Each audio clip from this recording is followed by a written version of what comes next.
6:49 ng umaga. Sa iba pang balita, nagsagawa naman ng information drive ang 4th Platoon Rizal Patrol Base CMFC kaugnay sa kampanya laban sa iligal na droga at recruitment activities ng mga communist terrorist groups sa Barangay Divisoria, Santiago City. Ang aktibidad ay isinagawa sa ilalim ng Project Kabata o kasangga ng mga kabataan o ang mga kabataan sa bawat panahon, taglay ang kagalingan at ang katalinuhan ang siyang ikakaunlad ng bayan.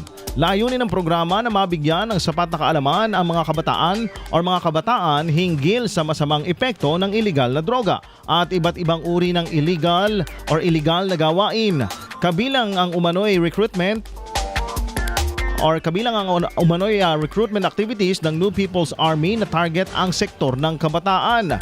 Tinalakay rin sa lecture ang mga pamamaraan ng panghihikayat ng mga communist terrorist groups sa mga kabataan na sumapi sa kanilang hanay. Ayon sa ahensya, mahalagang mailayo ang mga kabataan sa mga illegal na aktibidad at mahikayat silang maging produktibong mamamayan tungo sa mas ligtas na pamayanan para sa lahat. IFM News.